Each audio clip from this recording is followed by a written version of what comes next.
So over this past weekend, it was announced by OpTic that Tarik would be joining the team in place of Stanislaw, and in fact, we've already seen them play a couple of online matches since the move took place.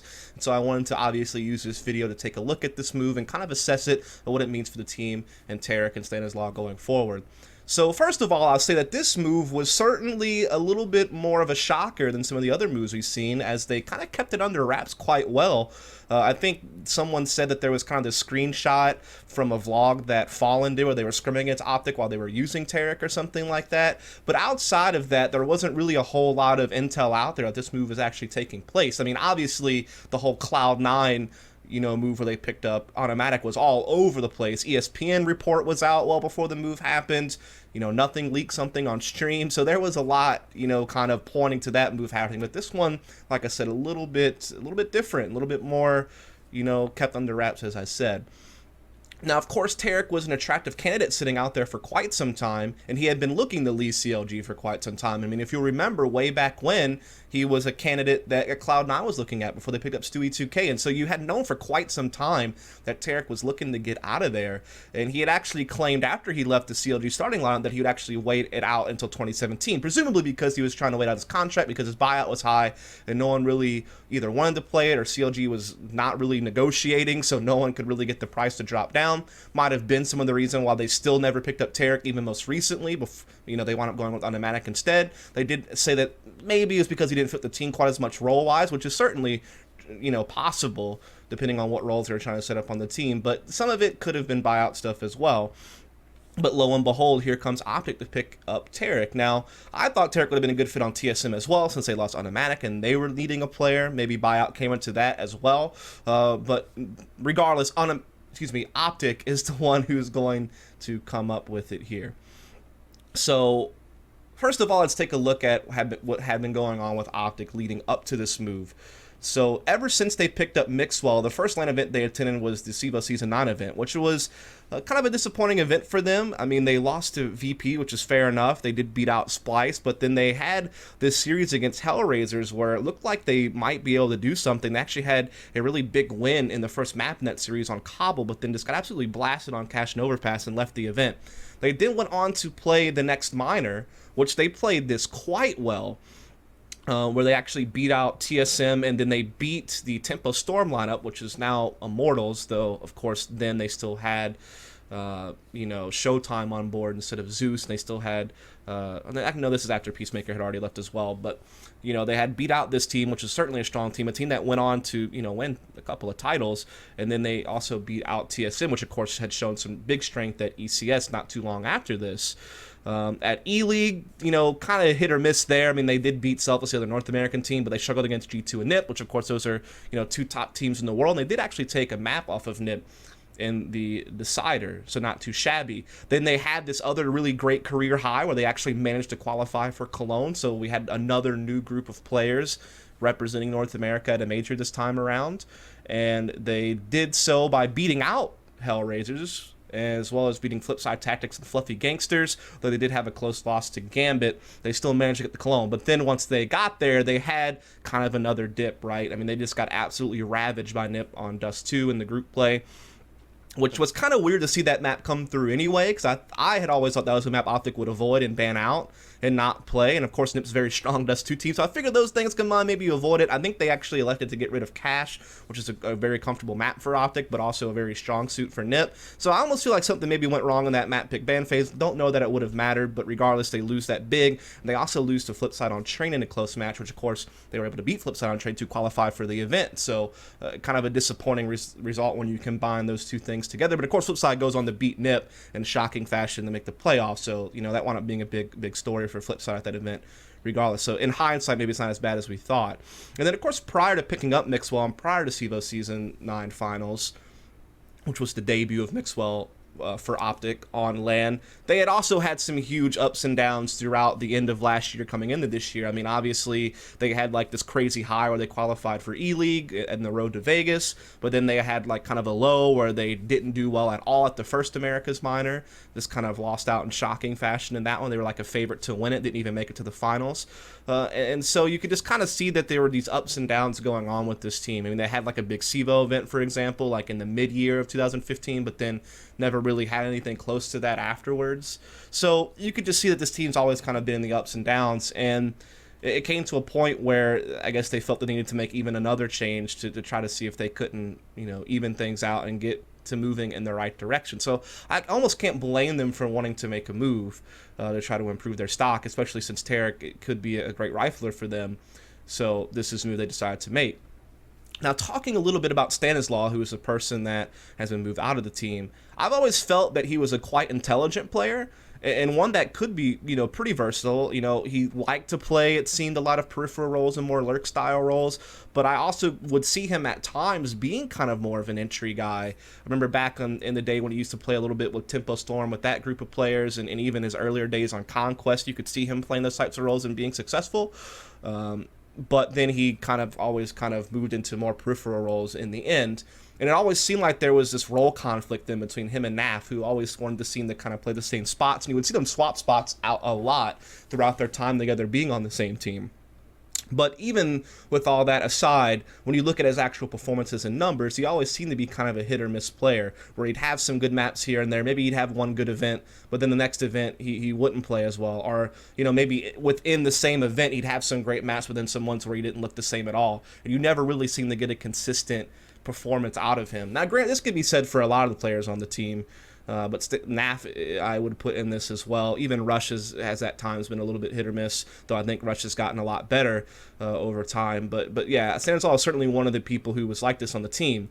For example, if you look through this year, EPL Season 3 finals had a great game against Astralis, but then struggles in the series against what is now SK, formerly Luminosity, and G2. When you look at the minor they just played, yes, he looked good against TSM and Selfless, but then in the finals against Tempo Storm, didn't look quite as good, though the team did ultimately still win the series.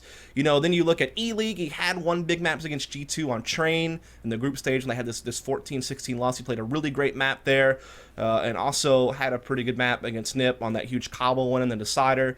Did okay against Selfless, I would say, but then he struggled against Nip in the groups and such. So, again, showing he could play well against Nip in one portion of the tournament, but in the other portion didn't play as well. He had these big games against Hellraisers and such to help to qualify for Cologne, but then struggled in the other matches at that qualifier, in fact. Not terrible, but still slightly negative.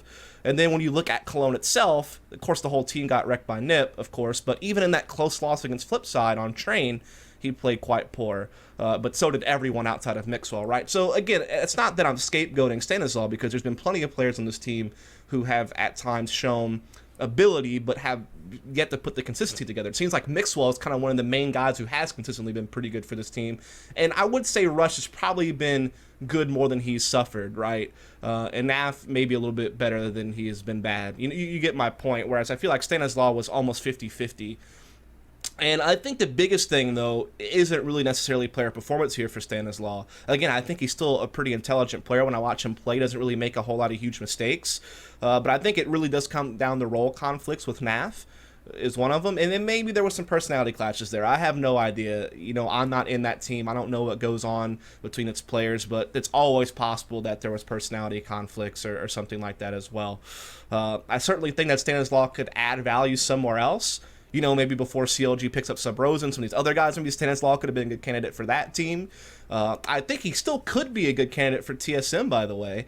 With Onomatic gone, I could see Stanislaw slotting in for a lurk on that team. They've already said that they're going to play with Justin. They've already played, I think, one best-of-3 series with him in the Star Ladder Season 2 qualifiers. I think they lost that game. Off the top of my head, I can't remember. Was it maybe the Renegades with Ricky destroying that team? I think that was a loss there. Anyway, they've only really played one match, and I don't know if they ever said that Justin was like their long-term fifth going forward, or if he was just like a stand-in. I never really quite heard the language on that whole situation, so I'm not sure what's going on there, but I would think that Stanislaw could be someone that TSM considers, given the situation. If they want like another lurker to come in, they already have a lot of firepower with Twist and Sick, and Symphis can certainly play quite well, and that whole team's really been looking pretty sharp lately. So losing Automatic hurts because he was like a pretty stable player for them. He looked great for them at ECS and such, but maybe you can put Stanislaw in here, and role-wise it would actually kind of fit pretty well. So that could be something to consider as well, and I'm sure there's other teams who recently made moves who, if Stanislaw would have been available, maybe they would have looked at him. So I think he could still add value somewhere. So I think we'll still see him playing, but he has been left out here in place of Tarik. And so to get into Tarik, he really got his act together in CLG around middle of 2015. I think back around April when he played at that ESCA Season 18 finals. And he really carried that through ESL 1 Cologne in August. So for about that 4 or 5 month stretch, he was really playing quite well for his team in online and offline play. Particularly at Cologne, he played really well. But I felt like by December of 2015, he did really start to drop off. When you looked at him at the EPL Season 2 finals, as well as going into the beginning of this year in February at GEC, it seemed like he wasn't really quite himself, the one that had been showing promise in the middle of 2015. However, he picked it back up around MLG Columbus time, around March of this year, when they played in the qualifiers against, I guess what is kind of now Team X, but was SK then, even though much different rosters, and then, against that Vex team, he played really well. And then at Columbus, he did great in the group stages to help his team get out and into the playoffs, and they played against Envy and Gambit. He was playing really good CS in these matches. And in the Liquid series, in the quarterfinals where they lost the series 0-2, they did have this one great map on Cash where he dropped like 34 kills or something like that, 13-16 loss, very close game. He also played quite well there, but of course in that big Mirage loss, he was of course quite off. And ever since then, he's had a tough time, the last few events he played with CLG, particularly didn't look good at Cologne or E-League, as well as DreamHack Austin, even slightly negative there. Now, you have to ask this question, how much of this drop-off in play was, the team environment, with JDM leaving and PETA leaving and Tarik wanting out for quite a while, but he's even openly, talked about how much he disliked the situation he was in with the CLG organization, with the contract and the buyout, and trying to get out and not being able to. He felt trapped, basically, on the team that he didn't want to play for anymore. Was willing to sell out his contract until 2017 if no one was willing to buy him out, and just waited out until he could sign for another team at the end of it all. And so certainly that environment had to have an effect on his play. So when you look at Cologne, when you look at E-League, when you look at DreamHack Austin, obviously it wasn't a good environment that he was in, and I'm sure that that's a lot of the reason why he didn't play as well. But again, you're talking about the end of 2015 and December at EPL and GEC in February.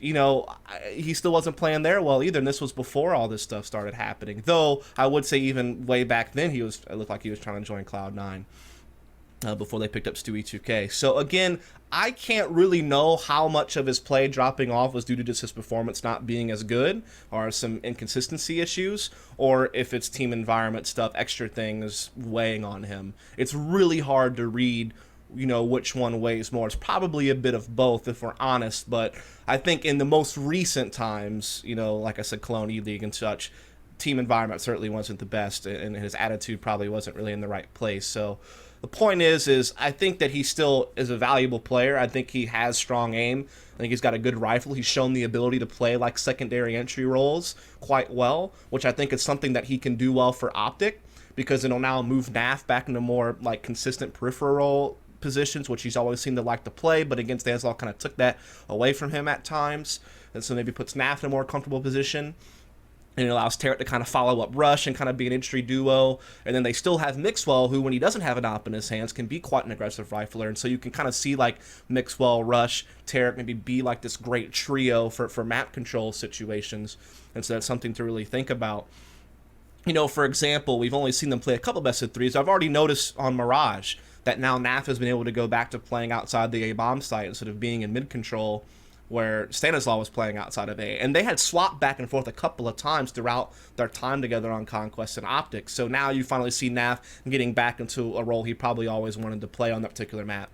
Perhaps on Overpass, we're going to see NAF be able to return to playing outside the B-bomb site instead of Stanislaw, and that means you can put Tarik in kind of the map control group while Daps is playing the stairs, and you can let, Tarik, Rush, Mixwell really look to control, bathrooms and middle in the long area of Overpass. Haven't seen him play Overpass yet, but that's just kind of me theorizing here a little bit. Theorizing. Wow, that was terrible. Theorizing a little bit here about how you can kind of see the roles fit better on OpTic with Tarik in, putting NAF back in comfortable positions, letting DAP play support at times, but also maybe play some lurk roles, depending on what they're doing. Of course, they haven't had a whole lot of time to practice, so, who knows how it's really going to work out in the end.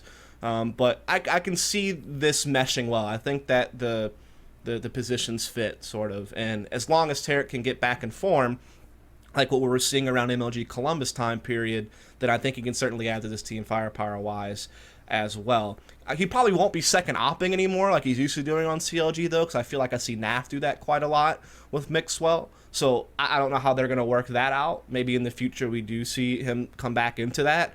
Maybe he doesn't even care, but you get my point. He can basically be used in more aggro rifling positions alongside Mixwell and Rush, but he can also still play some solo roles if you want to mix Naf in. He has shown he played kind of the whole spectrum on CLG throughout his entire career there, to be quite honest. I saw him moved around quite a lot, so we know he's capable of playing, different roles there. So all in all, I think that this is a good move. I know people will kind of rush in really quickly and be like, well, wait a second, we've seen them play against Liquid and Cloud9. They got thrashed in those series. They lost like a really big map on Mirage to Liquid in EPL. They lost a really big map to Cloud9 on Train in EPL. Had some close matches against them too. They lost in double OT on Cobble to Liquid and had a close cash game against Cloud9. But bottom line is, you got to take these results with a grain of salt. He literally just joined the team. I don't think they've really done any practice yet. I was talking to Daps, for example, on Cash, the Cash loss against Cloud9, they were using Tarik playing outside the B-bomb site because he's basically just a direct swap in for Stanislaw, who used to play there. Maybe that's not what they're going to do long term. Maybe Daps might take that over, keep Naf at the door, and let him, again, kind of get in that map control group with Mixwell and Rush. So you can already see they don't even necessarily have everything set in stone. I'm sure there's some things that they want to practice, some different things they want to try role-wise. So, again, I wouldn't really look too much in the current results. I mean, they played against Liquid and C9, who are supposedly going to be some of the best teams in the region. Especially Cloud9, they've been looking real hot lately since they picked up on Nomadic. That honeymoon phase has looked quite good. We'll see if it continues on. Liquid, they're obviously going through their own transition period, bringing Pimp into the team. So you get my point. Like, there's a lot of moving parts right now in the NA scene, so it's really difficult to determine exactly where everyone stands. But in general, I think that Tarik can add to OpTic due to the roles and the firepower he can have when he's in form. But I also think that Stanislaw can have some value elsewhere in the NA scene. I don't want him to just be scapegoated simply because he did have some hit or miss performances, because if you remember correctly, there's several players who have had that happen on that team at times. So like I said, I think he could be a candidate for TSM for a lurk role over there, depending on what they're going to do with Justin. And I'm sure, even if that doesn't happen, I'm sure that there's some other teams that he could add value to. So yeah, I just wanted to do a video to talk a little bit about this move and the players and team going forward. So yeah, thanks so much for tuning in. Please follow and subscribe for more content.